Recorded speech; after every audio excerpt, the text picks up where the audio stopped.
The United Nations Convention on the Right of a Child, the UNCRC, or like the professionals like to call it, the CRC.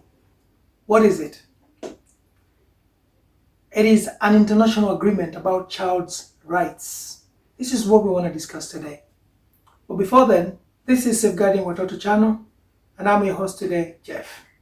So what is the CRC? So really today, looking at this CRC, we are trying to look at exactly what it is, because it is important. People need to know. Families, people work with children and all that. I suppose most professionals would be familiar with the CRC, but maybe a lot of parents would not be able to know about this great agreement. The CRC is basically a legal binding agreement for countries and governments, and it is consists of 54 articles that guides governments on how to deal with children safety and all that. It's a document that really tells and encourages government on how to support and promote children's welfare, their rights, and all those things.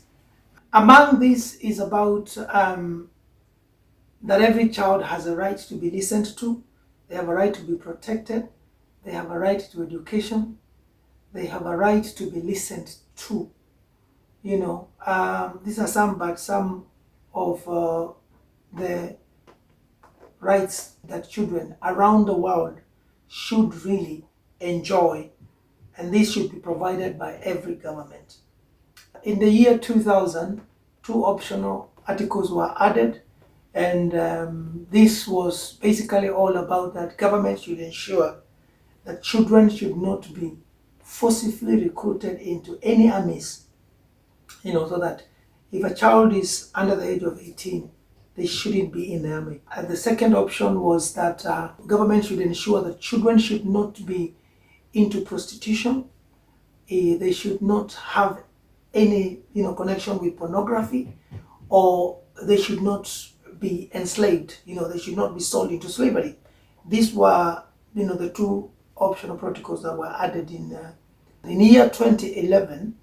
There was also another optional that was added, and this gave children who have been violated the ability to complain directly to the United Nations Convention of the Child, so that they can be heard if they've not been listened to into their own governments.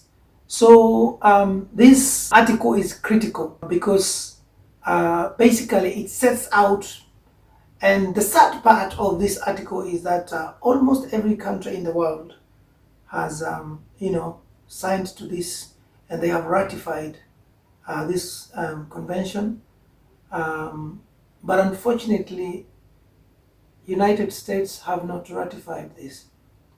They signed into it, but they did not ratify into this. We're not going to get into particulars of why they haven't. They've got their own reasons as to why, but it is one of the most grateful articles that helps safeguard children, because like we have heard what is happening.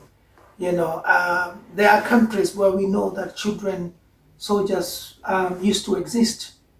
I pray that there is no children soldiers in any country right now, because if they have signed to the UNCRC, then they are breaching the agreement that they have ratified and signed.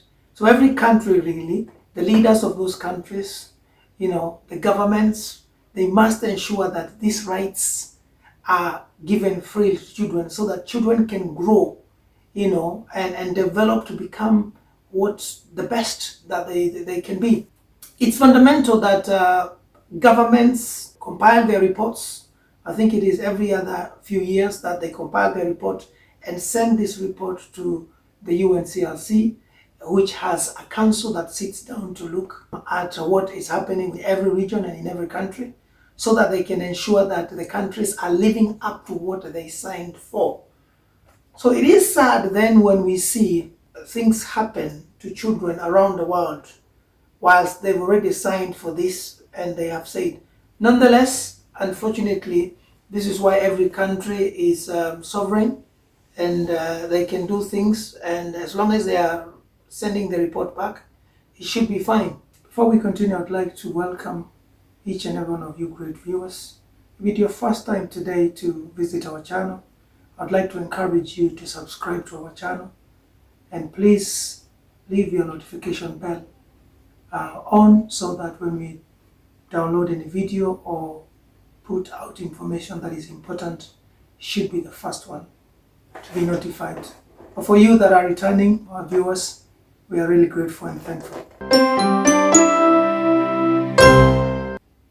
Yeah, so these are some of the reasons as to why we, Safeguarding Watoto channel, want to ensure we highlight about these issues so that children can be safeguarded from harm. They must be protected. We educate the community, we educate families, we educate people, individuals that deal with these children, and let them know that it is important for them, even as parents, to know that they need to be aware about safeguarding. Things do happen, whether it is in schools or in other places, everywhere around the world. The government that have signed to CRC, those governments are mandated. They have signed a binding agreement that they will protect their children. So there's no reason as to why children should be suffering harm in places where they're supposed to be protected, in a country that has agreed to protect children. We should not be having soldiers that are children. Why? We should not be having child prostitution. We should not be having children being trafficked from one region to another, from one area or one country to another, when countries have signed for the UNCRC. These are part of the articles that are there that prohibits child trafficking, child prostitution, all those things. So our role as Safeguarding Watoto channel is to ensure that parents are aware that these things are there, that government should protect them. So they must be asking for help.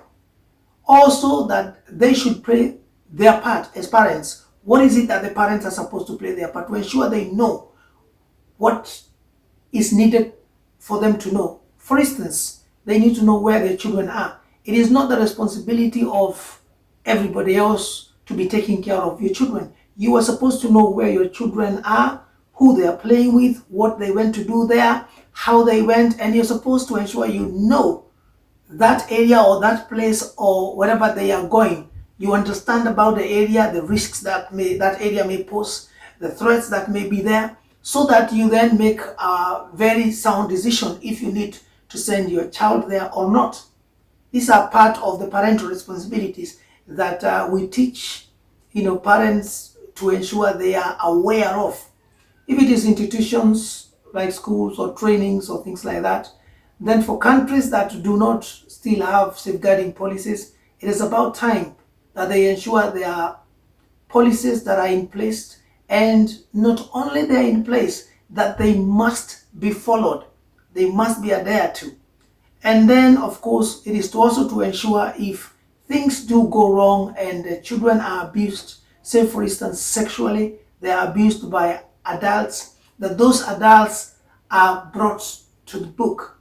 They are prosecuted and they are jailed, or rather they serve, justice is done to them, so that then people can learn that those kind of heinous acts should not happen.